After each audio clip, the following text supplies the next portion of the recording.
Jesus said to his disciples, offenses, spiritual injuries will certainly come, but woe to the one through whom they come. It would be better for him if a millstone were hung around his neck and he were thrown into the sea than for him to cause one of these little ones to stumble. Be on your guard. If your brother sins, make clear to him his fault, rebuke him. And if he repents, forgive him. And if he sins against you 7 times in a day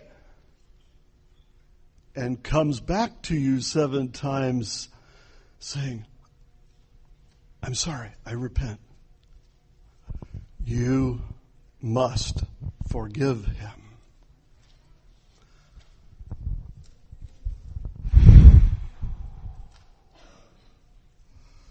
The apostle said to the Lord, increase our trust, our faith. And the Lord said, if you have trust the size of a mustard seed, you'll be able to say to this mulberry tree, be uprooted and planted in the sea, and it will obey you.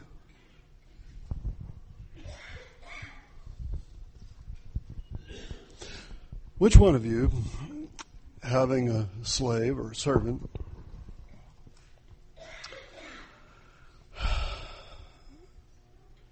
tending sheep or plowing,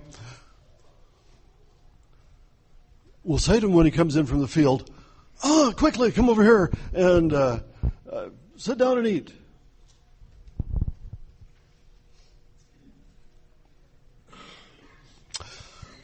Instead, will you not tell him, you prepare something for me to eat. You get ready, serve me while I eat and drink. Later you can eat and drink.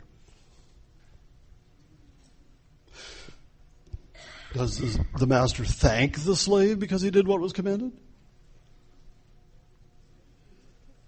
In the same way, when you have done all that you were commanded, you should say,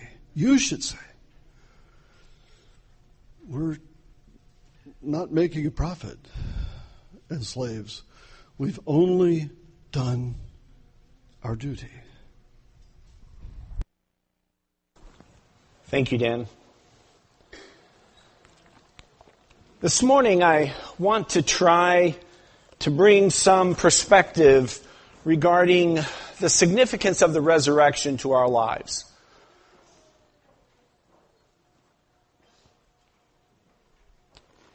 A lot of people may wonder, what is this Easter thing all about anyways? That's an important question to answer. Lee Strobel, you may have read some of his material, used to be a hard-hitting, fast-paced, narcissistic, alcoholic, atheistic, investigative reporter. Those are his words, not mine. He couldn't understand why anybody would want to have anything to do with the Christian faith. Just the idea of the resurrection, a person coming back from the dead, come on. Since he was an investigative reporter, he knew about facts, and this sort of thing just doesn't happen. One day his wife came home and said, I want to start going to a Bible study. And he said, what? Why would you want to do that? And she said, I've met some people. They're really nice. They're really giving me some perspective for what's going on in my life. And he was arrogant and not even understanding the chaos that he was creating by the way he lived his life. He was not willing to really look at the direction of his life, to see the things he was doing and the pain he was causing a lot of people. So in order to convince her how dumb she was, as an investigative reporter, he began to look at all of the data about Christianity, about Christ, about the resurrection. And I'm telling you this because we can't present all that information in a sermon. But you need to read what he discovered. That the only thing that really makes sense is that there is a God. He sent his Son, and his Son demonstrated love and truth by conquering death through the resurrection. And so he had to allow his lifestyle to be confronted by what he now understands to be true. And he might say that it was because he decided he was going to live life on his own terms. He was an investigative journalist, for crying out loud. He knew stuff. And all this right and wrong and morality, it's for the birds. But when he came to understand the truth of Christ, then he had to look inside. And perhaps he asked the question, how can I make right the things that I've done that are wrong? Do you ever ask yourself that question? And you know, the real answer is, you can't. You can't.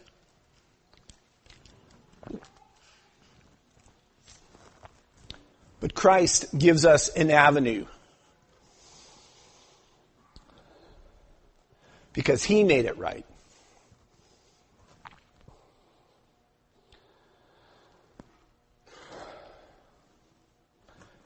Nicholas Cruz. Young man. Shot 33 people, killed 17 people. How could he possibly make that right? How could he possibly take back all of the pain that he's caused other people? How could he account for that? How could he justify that? And I'm not making the point that he can or he can't. It's really up to him.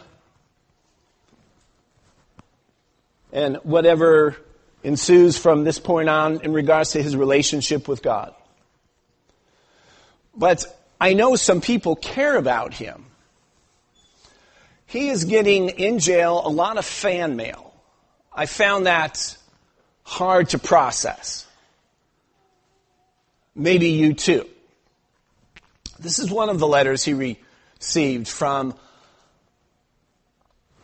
a Girl Scout troop. It says, "Dear Nicholas, know that you are prayed for. We are a Girl Scout troop. May you realize the wrong you did. We will lift you up and all those whose lives you changed that day. May God forgive." And those last three words are really his only hope. And it has to do with what he does with this. So, that's not my point. My point is, how can he possibly make that right? And the truth is, he can't. He can't turn this around. But I do believe God could. I do believe maybe that through his faith, there could be a different path for his life. What about my debt? What about your debt? What about the debt you owe?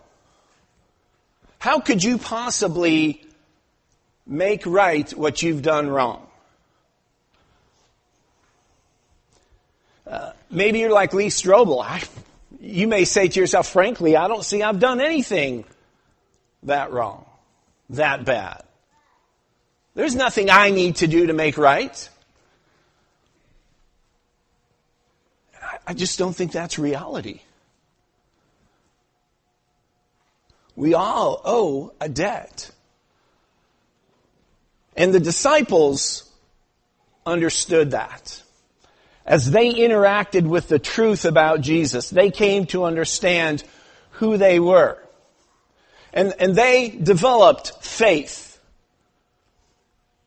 They developed a sense of what their life was going to look like as they interacted with Jesus, as they followed, as they learned from Him.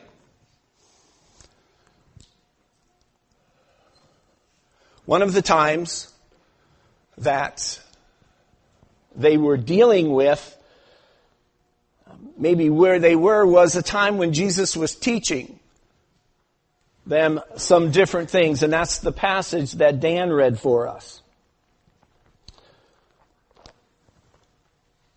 I want to look at verses 1 through 4 real quick, just to get our minds flowing in the right direction.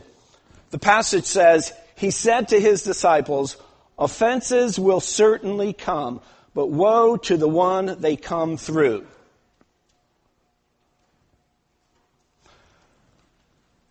I think that's where I feel like I've done my worst work. Is that in different ways I was a source of offense. In different ways I did things either with people or to people that were a stumbling block to them, that negatively affected them, that changed the course of their life, maybe.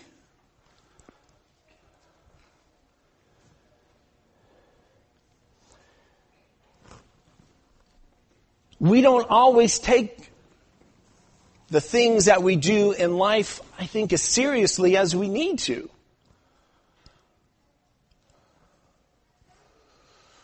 We can be forgiven of those things, but still we set into motion consequences that we can't stop. Jesus said it would be better for him if a millstone were hung around his neck and he were thrown into the sea than for him to cause one of these little ones to stumble. Be on your guard. If your brother sins, rebuke him, and if he repents, forgive him. And if he sins against you 7 times in a day and comes back to you 7 times saying, I repent, you must forgive him.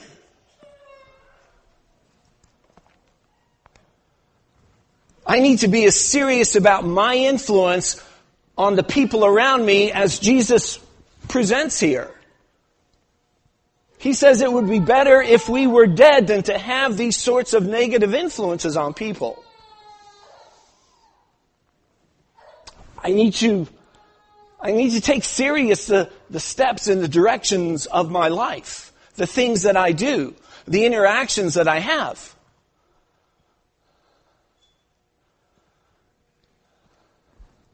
I've heard this story. Maybe you have too. Maybe this has happened to you. You were driving in your car. You wanted to change the radio station. You looked away just for a second. Bam! You run into the back of somebody. You could change the course of that person's life.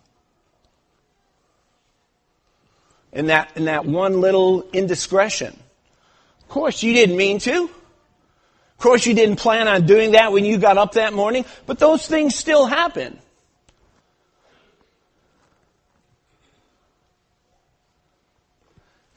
And sometimes we're guilty of far worse than that.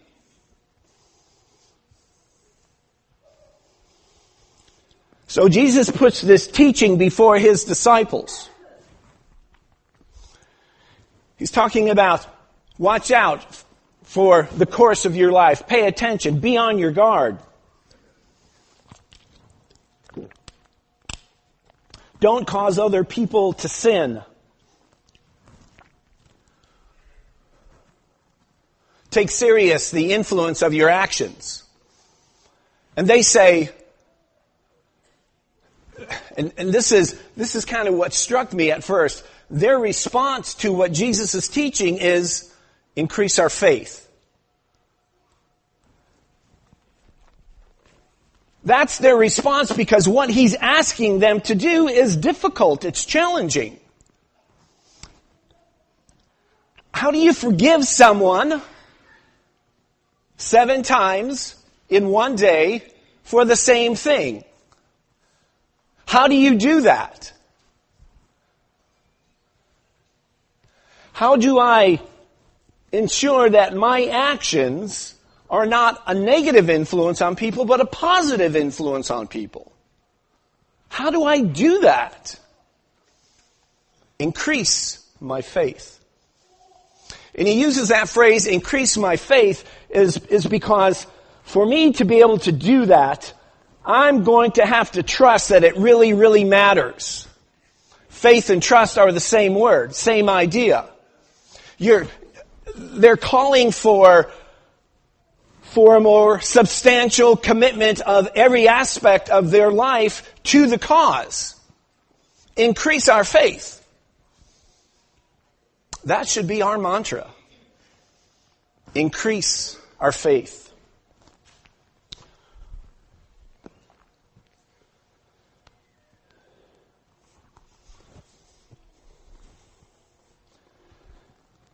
And what about that, forgiving those who have sinned against me? How do I do that?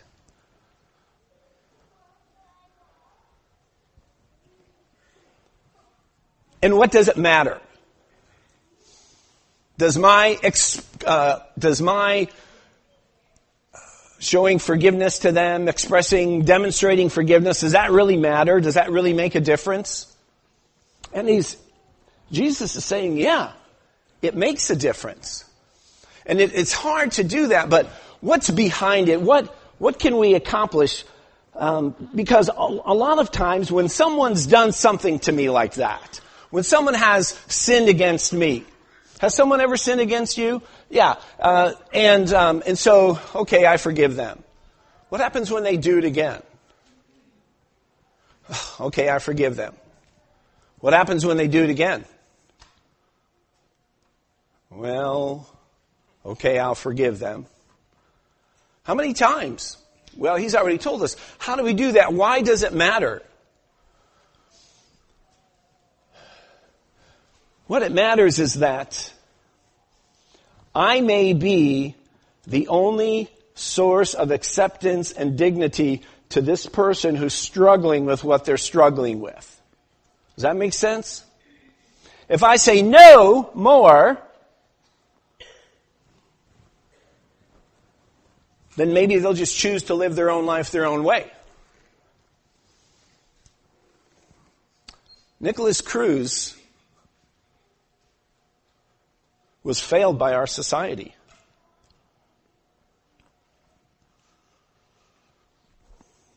People gave up on him.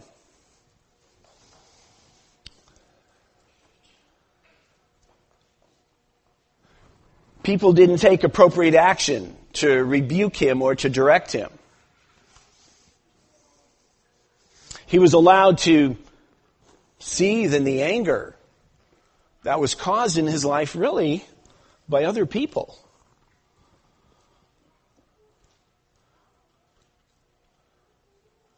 Now, again, I'm not trying to convey anything specific about Nicholas Cruz, except that he's a lost soul that we gave up on. And society then wants to build other walls and laws and solutions to this problem when something concrete could have been done a couple of years ago to change the whole trajectory of this young man's life. But that someone wasn't there. Or maybe the someone who was there didn't take the opportunity to influence him in a positive way.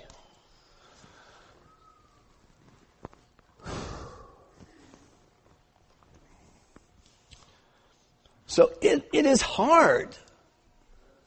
It is hard to deal with broken and lost humanity. And what Jesus is telling his disciples here it's a big challenge. And so that's why, it's not that they're not up for it, but they're going to need greater faith to live this out. Because the human side of us wants to say, no more, I'm done with you. You failed me one too many times. Sorry, it's your problem. That's what I want to say. But God in me should want to say something else. God in me says something else. And so I say, increase my faith. Help me to trust you more, Father, because this is going to take something from me to follow through with this sort of a lifestyle. We can't do it. We cannot do it unless God is with us. And so Jesus says, first,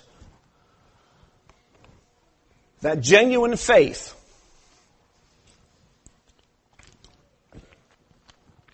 the genuine desire in me to fully trust God with everything He calls me to. Genuine faith is powerful even in small quantities. The definition of faith, find in Hebrews chapter 11:1, and I love the words assurance and conviction. See, it's not just that I believe something. It is the assurance of what is hoped for and the conviction of what is seen. Assurance and conviction are words that demonstrate commitment, that demonstrate trust, that demonstrate I'm going to act based on what I believe.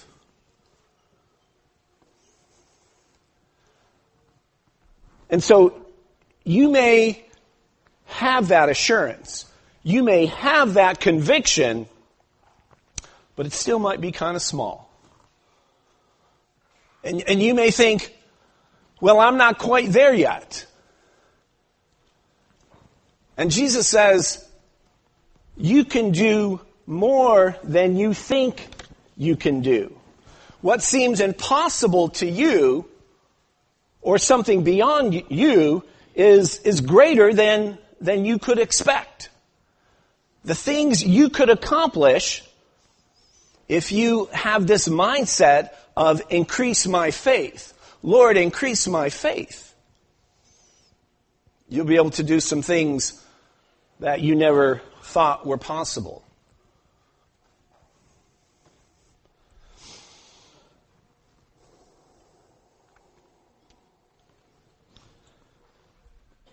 And when I began to step out with something that seems small, the mustard seed sort of action, and see that it accomplishes a lot, well, that builds my confidence. That builds my assurance. Faith builds on itself. If you don't act on what you know, then your faith is going to be kind of dormant. It's going to be, it's going to be stale. It's going to be unfruitful.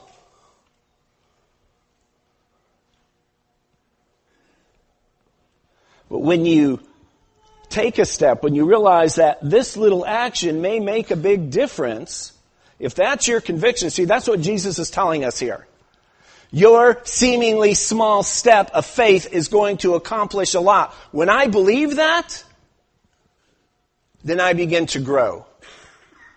And I begin to see the possibilities of what a person of faith can do. What can great faith do? Do you have a vision within yourself of what great faith can do? And I use that statement. Do you have a vision within yourself? You have to have that. You have to have this mindset of increase my faith, Lord. Because the only real obstacle to genuine faith is me.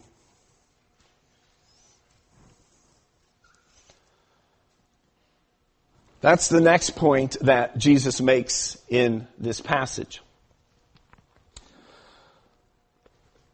Verse 7 says, which one of you having a slave, tending sheep or plowing, will say to him when he comes in from the field, come at once and sit down and eat?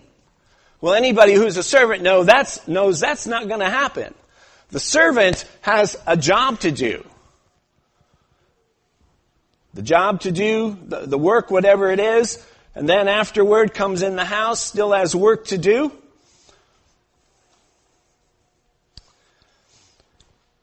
And he says at the end, verse 10, in the same way, when you have done all that you were commanded, you should say, we are good-for-nothing slaves, we've only done our duty.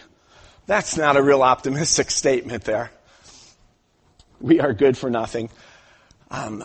I don't think Jesus is trying to communicate that you're good for nothing, that we're good for nothing. But it's a mindset that I have that I'm just going to obey. I'm just going to do what I'm supposed to do. I'm just going to follow through with what I know to be important, what I know to be truth, what God has commanded me to do. So what holds you back? What holds you back from moving forward in your faith? What keeps you kind of stagnant and dormant?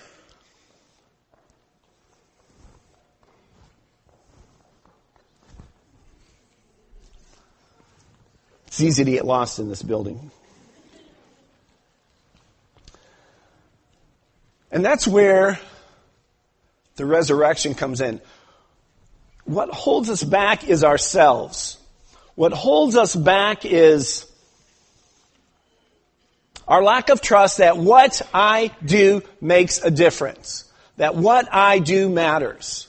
That I can affect this thing in any sort of a positive way. And I wanted to use Peter as our case lesson this morning. Peter had an opportunity to walk on water. Now that's a step of faith right there. I think that Peter's saying, Lord, if it is you, command me to come to you on the water.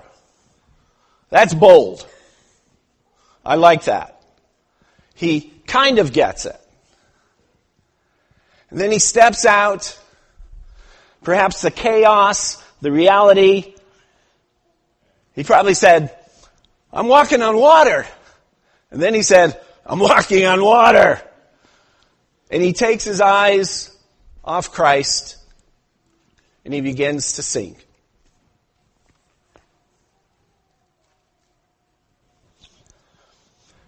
Could Jesus have kept Peter up? Yes. Yeah, he could have followed through with this whole walking on water thing.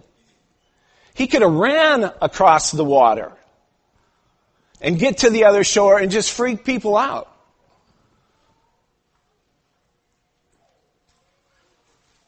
But he was in his own way. He was an obstacle, and the things that he feared were an obstacle. And see, this is where resurrection starts coming in. Resurrection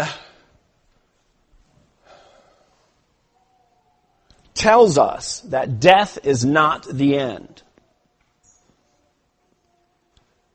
So what is the worst thing that could happen to Peter if something did happen and Jesus didn't save him? What's the worst thing that could happen to him? He's with Jesus. He's achieved the goal of his faith. So resurrection allows me to fully trust because the thing I fear most, I don't need to fear at all.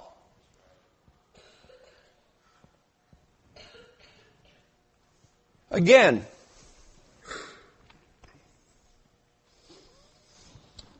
this is during the period of time where Jesus is being questioned and interrogated and beaten.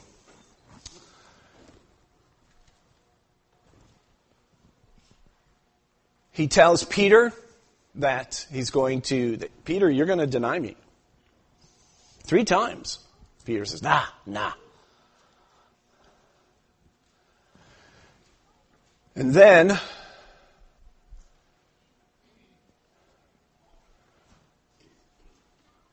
when it happens, the passage says, Peter went outside and wept bitterly. He knew Jesus had already told him what was going to happen. And so for some reason, he decided not to take Jesus at his word. He didn't trust Jesus. And why? Because he feared he might be the next one on the cross. He might be the next one taken and beaten. The things that we fear are real.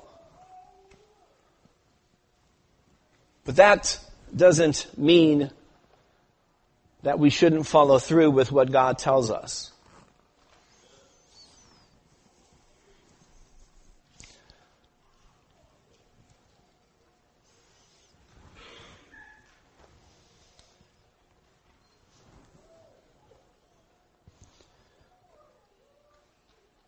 Some time went on.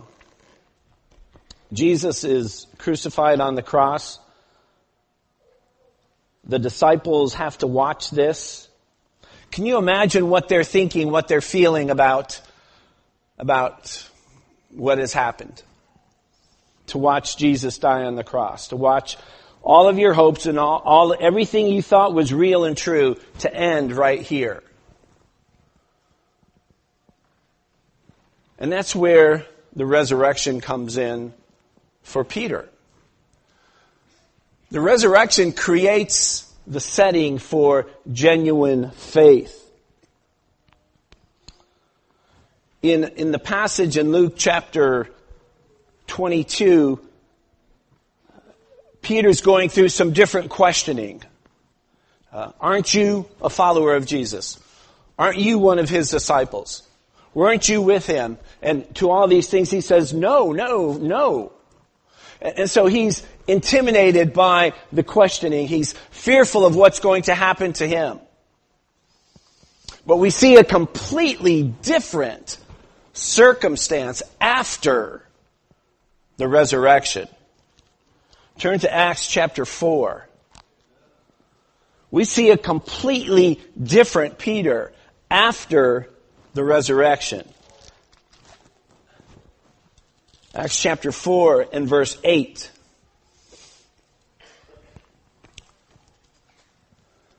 Peter and John are arrested, put in jail. They had a hearing the next day.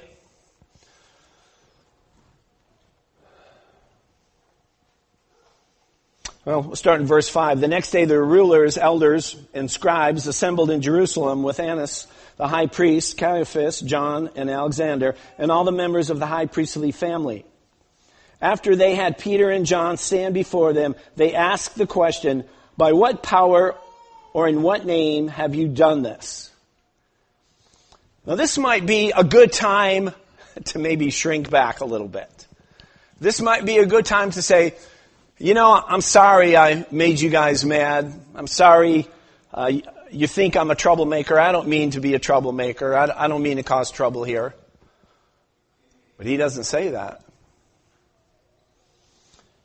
Verse 8 says, Then Peter was filled with the Holy Spirit and said to him, rulers of the people and elders, if we are being examined today about a good deed done to a disabled man, by what means he was healed, let it be known to all of you and all the people of Israel that by the name of Jesus Christ the Nazarene, whom you crucified and whom God raised from the dead, by this man By him this man is standing here before you, healthy. This is the stone rejected by the builders, which has become the cornerstone. And there is salvation in no one else, for there is no other name under heaven given to people by which we must be saved. You see the difference in the life of Peter post-resurrection? He was fearful, he was scared, he was in his own way. Though he was someone who was asking God to increase my faith, there was still something, it wasn't over. The process wasn't over. Something still was going to happen in the future that would change him forever. That would change our lives forever.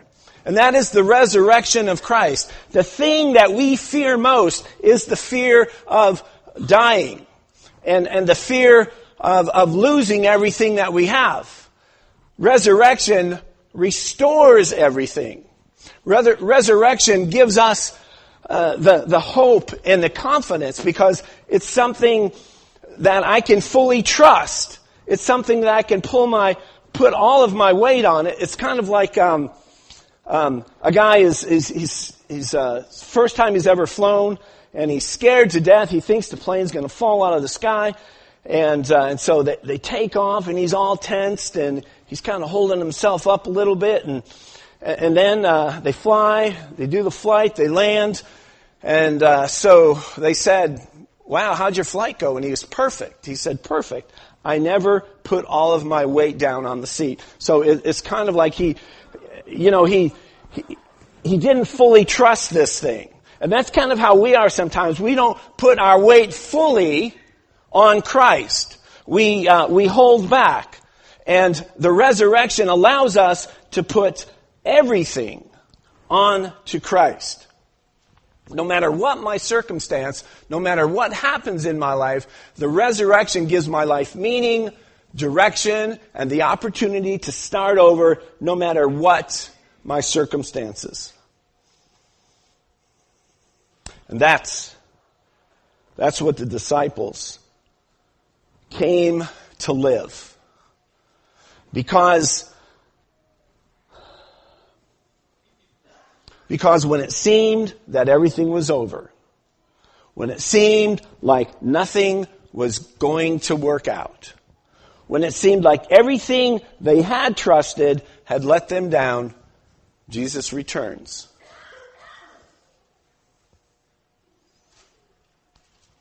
And he allows them to interact with him, to see him,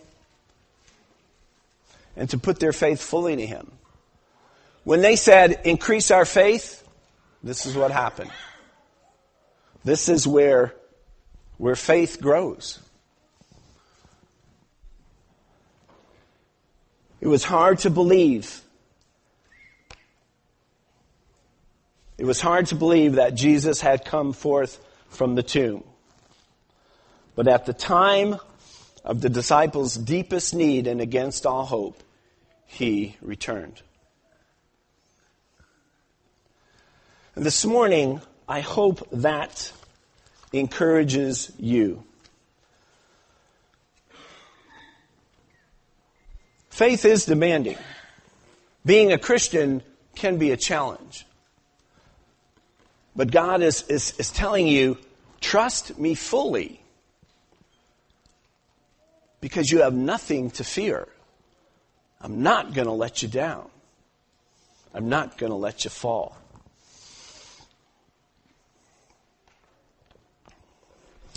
As Christians, our motto should be increase our faith. As Christians, when we read about this transformation that we see in Peter, that should stir our own hearts to reconnect with our first love, to re-identify with where we came from.